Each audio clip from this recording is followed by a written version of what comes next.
고금소총과 야담. 연산군에게서 자신을 지킨 여인. 연산군 말년에는 폐악질이 더욱 심하여 백성에게까지 뻗쳐 있었는데 세상 사람들이 듣도 보도 못했던 황음을 태연자약하게 저질렀습니다. 연산군은 환관이나 관례에 노비를 시켜 조신의 아내 중 미색이 아름다운 이가 있으면 지위고하를 막론하고 다 데려오도록 명하였습니다. 그리하여 마음에 드는 여자가 있으면 자기 여자인 양 동침하곤 하였습니다. 그가 말하기를 거절하더라도 개의치 말고 강제로라도 데려오거라. 이러한 명을 내렸으니 아무도 마수에서 벗어날 수 없었습니다.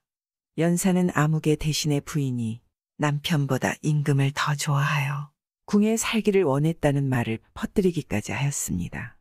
이러한 일이 비일비재하니 백성들은 입이 있어도 말을 못할 지경이었습니다. 이러한 이유로 민심이 그를 저버리니 결국에는 폐위되어 종종이 대신 즉위하기에 이릅니다. 이러한 어려운 시절에 한 대신에게 젊은 부인이 있었는데 미색이 참으로 출중하였다고 합니다. 하루는 이 여인에게도 입고라라는 명이 떨어졌습니다. 다른 집 부녀들은 만약 소명을 받으면 죽을 위기에 처한 듯 울며불며 난리였을 것이나 이 젊은 부인은 조금도 두려운 기색이 없이 태연자약하였습니다. 부인은 옷을 갖춰 입고 곧장 궁궐로 향했습니다. 연산군은 그녀를 보고는 가까이 오라 명하였습니다. 부인이 다가가자 갑자기 이루말로 형용하기 힘들 정도로 고약한 냄새가 풍기는 것이었습니다. 임금은 부채를 들어 얼굴을 가리고는 고개를 돌려 침을 뱉은 다음 말했습니다. 이런 세상에 도저히 견딜 수가 없구나. 인연을 당장 데려나가라.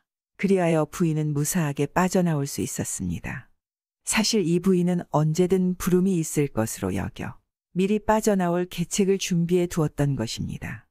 그것은 썩어서 악취를 풍기는 고기 두 쪽을 늘 준비해 두고는 궁궐에서 부르자 옷을 차려입으며 썩은 고기를 양 겨드랑이 한쪽씩 끼워 참기 힘든 악취를 풍기게 하였던 것입니다. 이를 안 사람들은 모두 그녀의 용기와 총명을 칭송하였습니다. 기동과 자란의 사랑. 어떤 사람은 동양에서는 강하고 진실하며 자기를 희생하는 사랑을 찾기 어려울 거라고 여깁니다. 그러나 400년 이상을 전해 내려온 자란의 이야기를 보면 그 반대라는 것을 알 수 있습니다. 왜냐하면 그 이야기에는 아직도 바로 어제의 로맨스 같은 상큼함과 달콤함이 담겨 있기 때문입니다. 이국적인 동양의 분위기 덕에 이야기의 배경이 이상야릇하고 흥미로울지라도 말입니다. 조선 성종 시절 조선의 어느 유명 인사가 평안감사가 되었습니다. 평안도라면 풍류객들 사이에서 조선 팔도의 으뜸으로 손꼽히는 지방입니다. 평안도에는 훌륭한 문인과 가객들이 많아서 조정에서도 솜씨를 뽐낼 정도였습니다. 이 이야기의 시절에 평안도에는 유명한 기녀가 하나 있었으니 그 이름을 자란이라고 했습니다. 자란은 무척 아름다웠으며 노래와 춤 또한 보는 사람마다 감탄을 금치 못할 정도였습니다. 게다가 그 자질이 비상하였으니 고문에 능통하고 역사에도 해박하였습니다. 기생 중에서도 총명이 으뜸이었으니 이내 유명해져서 널리 알려지게 되었습니다. 평안감사에게는 16살 먹은 아들이 하나 있었는데 그 용모가 그린 듯이 준수하였습니다. 비록 어리지만 한학에 능통하고 학문적인 재능이 출중하였습니다. 판단력이 뛰어나고 시문에 대한 안목 또한 밝아 붓을 들어 문장을 쓰면 쓰는 대로 명문이었으니 제주와 꾀가 많은 기동으로 이름이 높았습니다. 감사에게는 아들이고 딸이고 다른 자식이 없었으니 외아들을 지극정성으로 아꼈습니다. 감사의 생일이 되자 여러 관리와 손님이 축하하기 위해 한자리에 모였습니다. 그 자리에는 기생 여럿과 많은 악공도 모여 있었습니다. 연애가 무르익자 감사는 아들을 불렀고 기생의 우두머리에게 명하여 자리에 모인 기생 중 가장 예쁜 기생을 고르게 하였으며 그 기생이 아들과 함께 춤을 추어 하객의 흥을 돋도록 명하였습니다. 이 말을 듣자 기생들은 이구동성으로 자란을 추천하였습니다.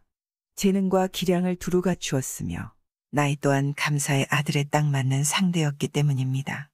둘이 함께 나와 춤을 추자 그 모습이 버드나무가 살랑거리듯 우아하고 제비처럼 가볍게 나풀거리는 것이 마치 선녀가 춤을 추는 듯하였습니다. 구경하던 사람들이 모두 흠뻑 빠져들었습니다. 감사 또한 몹시 흡족하여 자란을 불러 연석에 앉히고는 진수성찬을 함께 하도록 하였으며 비단을 선물로 주었고 그날 이후로도 그의 아들을 시중들도록 명하였습니다. 생일잔치 이후로 그 둘의 우애는 깊어졌고 서로를 아주 좋아하게 되었습니다. 둘의 사랑은 고금의 이야기를 통틀어도 드물 정도로 깊어만 갔습니다. 감사의 임기가 6년이나 더 연장되어 그들은 평안도에 계속 머물렀습니다. 그러나 결국 돌아가야 할 시간이 왔으니 평안 감사 내외는 아들이 자란과 헤어지는 것이 걱정스러웠습니다. 억지로 둘을 떼어놓자니 아들이 상사병으로 죽을까 걱정이고 부인도 아닌 자란을 같이 데려가자니 아들의 명망이 걱정이었습니다. 내외는 마음을 정하지 못하고 그 문제를 아들이 직접 정하게 하였습니다. 내외는 아들을 불러 말을 꺼내었습니다. 부모라 할지라도 아들의 남녀 문제를 마음대로 좌우하지는 못하겠구나. 어쩌면 좋겠느냐? 내가 자란을 아끼는 마음이 깊으니 헤어지기가 참으로 어려울 테지만 결혼도 하지 않은 몸으로 기생을 옆에 두는 것은 모양새가 좋지 못하구나. 혼사길이나 벼슬길에도 좋지 못할 것이다. 하지만 양반으로서 첩을 들이는 것은 흠이 아니니 내가 생각하기에 좋은 대로 하여라. 아들이 대답하였습니다. 어려울 거 없습니다. 자란이 눈앞에 있을 때는 제 전부나 다름없지만 고향으로 돌아갈 때가 되면 자란도 헌신짝처럼 한쪽에 치워둘 뿐입니다. 그러니 부디 걱정하지 마소서. 감사내외가 참으로 기뻐하며 말하기를 참으로 사내답구나 라고 하였습니다. 헤어질 때가 되자 자란이 워낙 서럽게 울어서 주변 사람들은 안쓰러움에 자란을 차마 바라보지 못했습니다. 그러나 감사의 아들은 무덤덤한 것이 별다른 기색이 없었습니다. 지켜보던 사람들이 그 꿋꿋한 태도에 감탄할 지경이었습니다. 그는 비록 자란과 6년이나 연애하였으나 단 하루도 헤어진 적이 없었기에 이별이라는 것이 어떤 것인지 헤어지는 감정이 어떤 것인지 전혀 알지 못했습니다. 감사는 한양에 돌아와서 대사원에 제수되었고 아들 또한 한양에 같이 왔습니다. 귀양 후 말이나 행동으로 표현한 적은 없었으나 도령의 마음속에 자란에 대한 연머는 점점 커져만 갔습니다. 감시를 치를 때가 되자 도령에 붙이는 아들에게 친구들과 함께 가까운 절에 들어가 과거 공부를 하게 시켰습니다. 그리하여 절에 들어간 어느 날 밤, 그날 하루 공부를 마치고 모두 잠자리에 든 무렵이었습니다. 도령은 마당으로 몰래 빠져나왔습니다. 때는 겨울, 맑디 맑은 달빛 아래 흰 눈이 시리도록 쌓여 있었습니다. 깊은 산 속에는 정막만이 감돌아 바늘기 떨어지는 소리마저 들릴 정도였습니다. 도령이 고개를 들어 달을 보니 문득 가슴에 슬픔이 가득했습니다. 자란을 보고 싶은 사무치는 그리움에 미칠 것 같아 더는 견디지 못한 도령은 그날 밤 바로 머나먼 평안도를 향해 뛰쳐나왔습니다. 털모자에 두꺼운 누비옷을 입고 가죽 허리띠에 무거운 신을 신고 걸으니 십리도 못 가 발병이 났습니다. 그래서 가까운 마을에 들러 가죽신을 집신으로 바꾸고 비싼 두건은 번거지로 바꿨습니다. 이렇게 먼 길에 나선 도령은 구걸에 가며 여행을 계속했습니다. 툭하면 굶주리기 일쑤였고 밤에는 살을 내는 추위를 버티며 겨우 잠들었습니다. 부잣집 아들로 태어나 늘 비단옷을 입고 산의 진미를 맛보며 대문 밖을 몇 걸음 벗어난 적도 없던 도령이 수백 리가 넘는 길을 가야만 했습니다. 험한 눈길에 비틀거리며 겨우 걷다 보니 길이 더욱 멀기만 했습니다. 생전 고생이라고는 해본 적도 없던 도령은 춥고 배고파서 죽을 지경이었습니다. 옷은 누더기가 되고 얼굴은 수척해지고 까매져 귀신 같은 몰골이 되었습니다. 그러나 도령은 계속 걷고 걸었습니다. 하루하루 조금씩 결국 한 달을 꼬박 채우고서야 평안도에 이르렀습니다. 곧장 자란의 집으로 찾아갔으나 그녀는 없었고 자란의 어미만 있었습니다. 자란의 어미는 그를 보고도 누군지 알아보지 못하였습니다. 도령은 자기가 전평한 감사의 아들이며 자란을 사모하는 마음에 500리를 걸어왔다고 하였습니다. 도령이 자란은 어디 있소? 하고 물었습니다. 그 말을 들은 어미는 기뻐하기는커녕 화를 내며 말하기를 내 딸은 새로운 사또의 아들과 함께 있소. 나도 자란을 못 본 지 오래요. 벌써 떠난 지가 2~3달이 되었는데 도무지 집에 오질 않으니 말이오. 도령이 비록 먼 길을 왔다 하더라도 자란을 볼 일은 없수다. 자란의 어미는 도령을 안으로 들이지도 않고 박정하게 대했습니다. 도령이 속으로 생각하기를 자란을 보러 왔으나 자란은 여기에 없고 자란의 어미는 나를 홀대하는구나. 되돌아갈 수도 없고 머물 수도 없다. 어쩌면 좋단 말이냐? 진퇴양난의 갈림길에서 문득 묘안이 떠올랐습니다. 부친이 감사를 지내던 시절에 어느 서리가 있었는데 죄를 지어 사형을 선고받았습니다. 그러나 정상참작의 여지가 있었기에 도령이 부친께 아침 문안을 드리러 가서는 서리를 사면하기를 간절히 탄원하였습니다.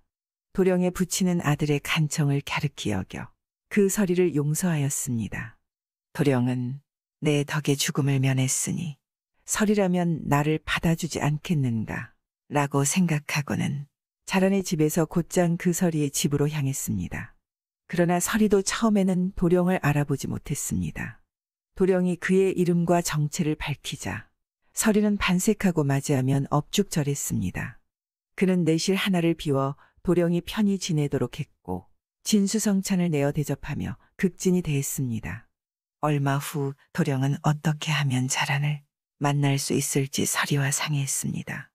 서리가 말하기를 아무래도 도련님이 자란을 홀로 만나기는 무리일 듯합니다. 하지만 자란의 얼굴이라도 한번 보기를 원하신다면 제가 방도를 마련합죠. 괜찮겠습니까? 도령이 그 방도를 물어보니 다음과 같았습니다. 마침 눈이 많이 내리는 시기라 잡부를 불러가나 안채의 눈을 치우게 시키곤 했는데 마침 서리가 그 일을 맡은 터였습니다. 그래서 서리가 말하기를 도련님께서 빗자루를 들고 눈 치우는 인부와 함께 들어가시면 틀림없이 자란을 일별이라도 하실 겁니다. 자란은 누각에 있을 테니까요. 다른 방도는 없을 겁니다. 도령은 찬성하였습니다. 이른 아침 도령은 인부들과 함께 빗자루를 들고 누각이 보이는 안채로 들어서서 빗질을 시작했습니다. 마침 그때 현감사의 아들이 열린 창가에 앉아 있었고 자란은 그 옆에 앉았으나 창밖에서는 보이지 않는 자리였습니다. 다른 인부들은 일에 능숙해서 빗질을 잘하고 있었지만 도령은 빗질할 줄을 몰라 서툴기 짝이 없었습니다. 감사의 아들이 밖을 살피다 그 꼴을 보고 웃으며 자란을 불러 이 서툰 인부를 구경하게 했습니다. 자란이 마루로 나오자 그 인부가 고개를 들어 살폈습니다. 도령에게는 안 됐지만 자란은 도령을 잠시 한번 쳐다보고는 금세 몸을 돌려 방으로 들어가 문을 닫아버리고 다시는 나타나지 않았습니다. 도령은 시무룩한 채 서리의 집으로 돌아왔습니다. 자란은 아주 현명하고 똑똑한 여자였습니다. 인부를 보자마자 누군지 알아챘습니다. 그녀는 방으로 돌아오자 울기 시작하였습니다. 감사의 아들이 놀란 한편으로는 언짢아 하며 왜 우는가 하고 물었습니다. 자라는 금방 대답하지 않았지만 재차 질문을 받자 다음과 같이 대답하였습니다. 소녀는 천하게 태어났사오나 도련님께서는 과분하게도 저를 어여삐 여기시옵니다. 집에 들르지 못한 지가 벌써 2달이 넘었사옵니다. 소녀 참으로 몸둘 바를 모를 정도로 감사하오니 조금도 불만스러움이 없나이다. 하오나 소녀의 비난한 집에 소녀의 어머니가 홀로 계셔서 매년 아버지의 제사 때에는 제가 제사상을 준비하고 제를 지냈사옵니다. 그런데 저는 여기 몸이 메인 신세요. 당장 내일은 아버지의 기일입니다. 아버지의 제사를 제대로 지내지 못할 것이 참으로 걱정스럽사오니 그래서 울었사옵니다. 감사의 아들은 자란의 말에 감흡하여 한치의 의심도 없이 그 말을 믿었습니다. 그는 왜 진작 얘기하지 않았느냐고 동정하며 말하고는 음식을 챙겨주며 서둘러 집에 가서 제사를 지내고 오라 하였습니다. 그래서 자란이 불이 나게 집으로 서둘러 와서 그 어미에게 물었습니다. 기동 도련님이 오신 걸 보았어요. 여기 계신가요? 어디 계신지 아시면 알려주세요. 어미가 이르기를 그 도령이 널 찾아 여기까지 걸어온 건 사실이다. 하지만 내가 관아 안치에 있어 만날 길이 없다고 말해주니 떠나더구나. 도령이 어디 있는지는 모르겠다. 그러자 자란이 자리에 주저앉아 울기 시작했습니다. 어머니는 어쩜 사람이 그렇게 매정할 수가 있어요. 저는 도련님과 절대 헤어질 수 없어요. 절대 포기 안 해요. 우리가 만나서 같이 춤을 춘 게 16살 때였죠. 그건 사람이 짝지어 준 것처럼 보였겠지만 사실은 하늘이 우릴 짝지어 준 거였어요. 우리는 때려야 뗄 수 없는 사이가 되었고 우리 둘의 사랑에 비할 사랑은 없었어요. 비록 도련님이 저를 잊고 떠났더라도 저는 절대 도련님을 잊어버릴 수가 없어요. 게다가 전임 사또님은 저를 사랑스러운 며느라기라고 하시면서 한 번도 저를 천히 여기지 않으셨어요. 저를 어여삐 여기시고 선물도 많이 주셨죠. 지상이 아니라 천상에서 지내는 기분이었죠. 평양은 마치 배에 사람이 많이 탄 것처럼 선비나 양반이 많이 몰리는 도시죠. 그래서 제가 여태껏 많은 분을 보아왔지만 학식이든 인품이든 기동 도련님만 한 분은 뵌 적이 없어요. 전 꼭 도련님을 찾을 거예요. 저를 버리실지라도 도련님을 잊을 수가 없어요. 저는 마땅히 죽는 날까지 절개를 지켜야 함에도 그러지 못했어요. 신임 사또의 권력과 영향력에 매인 몸이라지만 말이에요. 그런데 이런 천한 기생년을 보시려고 귀하게 태어나신 도련님이 천리길도 마다하지 않고 갖은 고생을 하며 오셨죠. 어머니, 이런 사정을 생각해 보시고 적어도 도련님을 따뜻하게 맞이하실 수는 없었나요? 꼭 제 애간장이 끊어지게 하셔야 했나요? 한바탕 말을 쏟아낸 자란의 눈에서 눈물이 한대박은 되도록 흘러내렸습니다. 그리고 자란은 도대체 도령이 어디에 있을까 곰곰이 생각하다가 말했습니다. 그때 그 서리댁 말고는 도련님이 계실 만한 곳이 없겠구나. 자라는 생각을 떠올리기 무섭게 서리의 집으로 나는 듯이 달려갔고 마침내 두 사람이 만났습니다. 둘은 서로 손을 맞잡고는 한마디 말도 못한 채 울기만 했습니다. 그렇게 해서 두 사람은 자란의 집으로 나란히 돌아왔습니다. 밤이 되자 자란이 말했습니다. 내일이 오면 우린 헤어져야 해요. 어쩜 좋죠? 두 사람은 머리를 맞대고 고민하다가 결국 그날 밤 도망치기로 했습니다. 그래서 자라는 옷가지와 폐물을 끌어모아 보따리 2개를 쌌습니다. 그리하여 도령은 등에 메고 자라는 머리에 이고 모두가 잠든 틈을 타 야반도주를 감행한 것이었습니다. 둘은 양덕과 맹산 사이의 산을 향해 길을 걸었습니다. 둘은 거기서 총가를 발견하여 정착하였고 도령은 머슴 일을 하였습니다. 도령은 일이 서툴렀으나 자란이 배짜기와 바느질에 능숙하여 생계를 꾸려나갔습니다. 얼마 후 그들은 작은 초가집을 마련하여 거기에서 살게 되었습니다. 자란이 아리따운 친모로서 밤낮 없이 삭바느질하고 폐물도 판 덕에 둘은 먹고 살 만하게 되었습니다. 게다가 자란이 예쁘고 싹싹하기까지 하니 온 마을 사람들 사이에서 칭찬이 자자하였습니다. 마을 사람들이 이 신비로운 젊은 부부의 공경을 딱히 여겨 여러모로 도와주었고 덕분에 곤란을 헤쳐나갈 수 있었습니다. 여기서 잠깐 이야기를 거슬러 가보죠. 절에서 같이 공부하던 친구들이 아침에 일어나 보니 도령이 사라지고 없었습니다. 다들 대사원의 자제가 어찌 되었는가 하고 혼비백산하였습니다. 모두가 주변을 샅샅이 뒤졌으나 도무지 찾을 수가 없었습니다. 그래서 그 부모에게 그렇게 소식을 전하였습니다. 전임 감사댁에는 이루 말할 수 없는 놀라움이 감돌았습니다. 전도 유망한 외아들을 잃었으니 그 슬픔을 무엇에 비할 소냐. 식구들이 절 주변 고을을 온통 찾았으나 도령의 그림자는커녕 흔적조차 찾을 수 없었습니다. 어떤 이는 둔갑한 여우에 홀린 것이라고 했고 어떤 이는 호랑이에 물려간 것이라고도 했습니다. 결국 부모도 도령이 죽은 것이라 여기고 슬퍼하며 도령의 옷가지를 태워 장례를 치렀습니다. 자란이 사라진 것을 안평한 감사의 아들은 자란의 어미와 친척들을 모두 옥에 가두었습니다. 그러나 한 달이 넘게 자란을 찾아도 소득이 없자 찾기를 포기하고 모두 풀어주었습니다. 마침내 제 반려와 행복하게 살게 된 자란이 어느 날 그에게 말했습니다. 서방님은 양반댁 자제지만 기생을 위해 집과 부모를 저버리고 이런 외딴 산골에 숨어 살고 있습니다. 부모님이 도련님의 생사도 모르시게 하였으니 불효가 이만저만이 아니죠. 마땅히 부모님께 알려드려야죠. 우리가 고향에 돌아가지도 못하고 여기서 평생 살 수는 없는 노릇입니다. 어찌하는 것이 옳겠습니까? 기동이 낙담하며 말했습니다. 나도 어쩌면 좋을지 모르겠으니 참으로 고민이요. 자란이 밝게 말했습니다. 소녀에게 과거의 잘못을 깔끔하게 고치고 앞날을 새롭게 열 수 있는 좋은 방도가 있사옵니다. 이 방도를 행함으로써 서방님은 부모님께 효도하고 세상의 얼굴을 떳떳이 드실 수 있습니다. 동의하십니까? 그러자 도령이 어떤 방도를 권하는 것이오 하고 물으니 그 방도는 서방님이 과거에 급제하시는 것 단 하나뿐입니다. 그 수밖에 없사옵니다. 그 이상 말씀드리지 않아도 잘 아시겠죠. 그렇구려. 임자의 말이 참으로 옳소.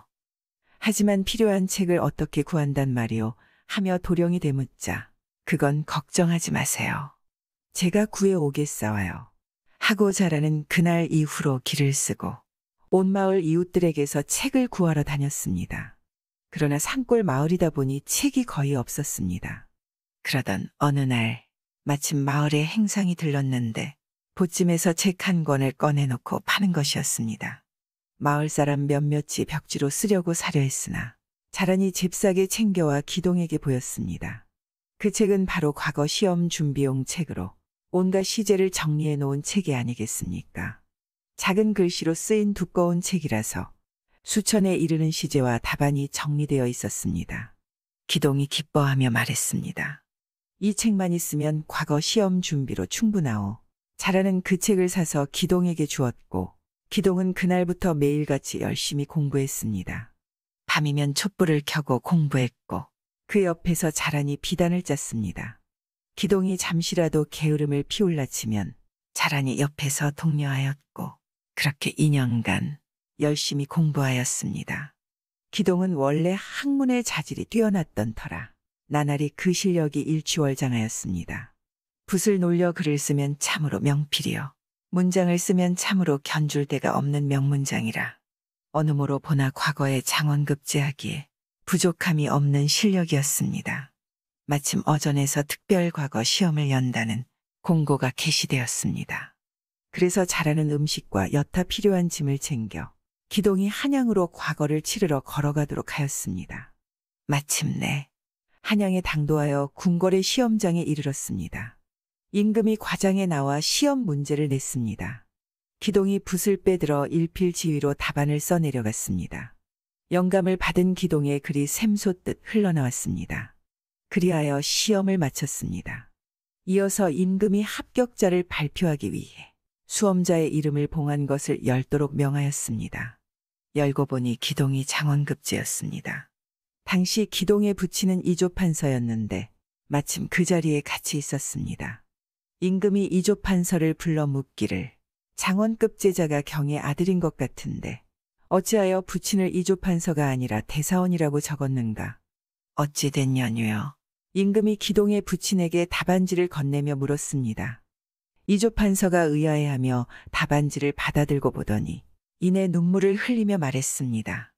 신의 아들이 맞사옵니다. 3년 전 제 아들이 친구와 함께 과거 공부를 하기 위해 절에 들어갔사오나 어느 날 밤 사라졌사옵니다. 백방으로 수소문하였으나 그 이후로 소식을 듣지 못하여 호환을 당한 것으로 짐작하고 장사를 지내고 온 가족이 애도하였습니다. 신에게는 이 외동아들밖에 없었사옵니다. 타고난 재주가 뛰어난 아이를 허망하게 잃었으니 마치 어제 일인 듯 기억이 생생하여 잊을 수가 없었사옵니다. 그런데 이제 이 답안지를 보니 제 아들의 글씨가 틀림없습니다. 이 아이를 잃었을 때 제 벼슬이 대사원이었으니 제 벼슬을 대사원으로 적었나 봅니다.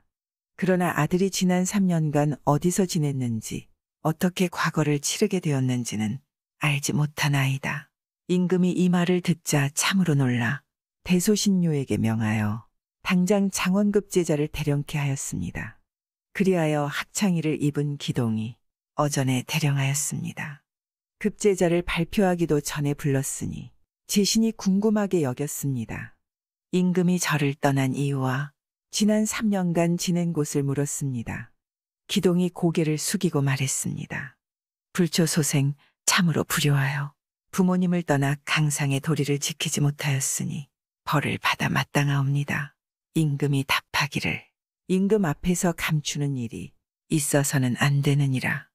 내 허물을 책망하지 않을 터이니 그간의 사정을 모두 일러보아라.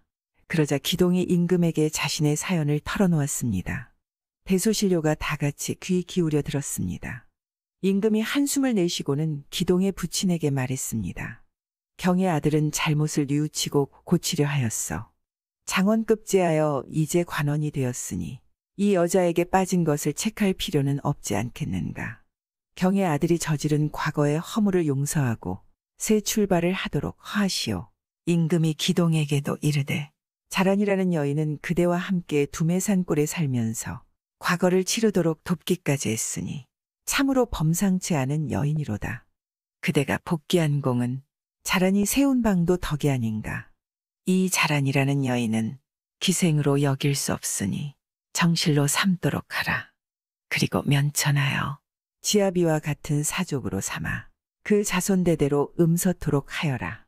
그리하여 기동은 장원급제의 영광을 누리게 되었고 이조판서는 살아 돌아온 아들을 제외했습니다.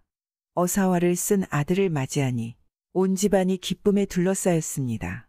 그리고 판서는 가마와 하인을 보내어 자란을 데려오니 자란은 큰 경사를 기뻐하며 판서 자제의 정실이 되었습니다. 후일 판서의 자제는 정승의 자리에 올랐으며 그 이후로도 백년해로 하였다고 합니다. 스라에 두 아들을 두었는데 모두 과거에 급제하여 높은 벼슬에 올랐다고 합니다.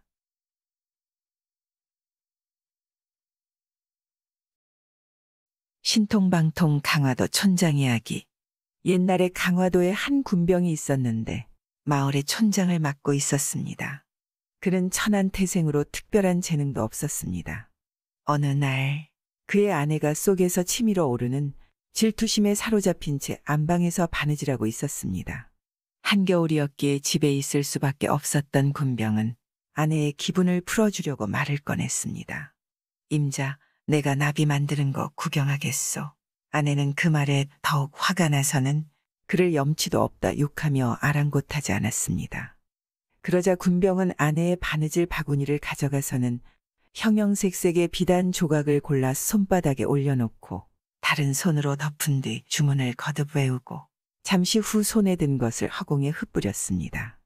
그러자 아름다운 나비들이 나풀거리며 온 방 안을 가득 채우는데 온갖 색깔의 비단 나비가 휘황찬란했습니다. 아내는 신비로운 광경에 어리둥절하여 화났던 것도 잊어버렸습니다. 군병이 잠시 후 손을 펴고 있으니 나비가 다시 손 안으로 날아들었습니다. 손을 꼭 움켜쥔 후 잠시 후 다시 손을 펴니 그냥 비단 조각이 아니겠습니까? 그의 아내만이 이것을 보았을 뿐 다른 사람에게는 알려지지 않았습니다. 이러한 신기한 술법은 예전에는 듣도 보도 못한 것입니다. 1637년 강화도가 청나라에 함락당하여 강화도의 백성들이 모두 살기 위해 피난길에 올랐습니다. 그 와중에도 군병은 여느 때처럼 자기 집에서 처자식과 태연히 밥을 먹고 있었습니다. 그는 허둥대는 이웃을 보고 웃으며 말했다. 오랑캐는 이 마을을 건드리지도 않을 것인데 왜 그렇게 도망친단 말인가. 그가 말한 그대로 되었으나 군병의 마을만 화를 면했을 뿐 온 섬이 쑥대밭이 되고 말았습니다. 동양에서는 허공에도 눈에 보이지 않는 사물의 구성 요소들이 있어 일단 이를 손에 넣어 다루게 되면 다양한 생명 형태를 취할 수 있다고 합니다. 이러한 것도 도가에서 나온 이야기로 선술이라고 한답니다. 참 신통방통하죠. 구독과 좋아요, 알람 설정 부탁드리옵니다.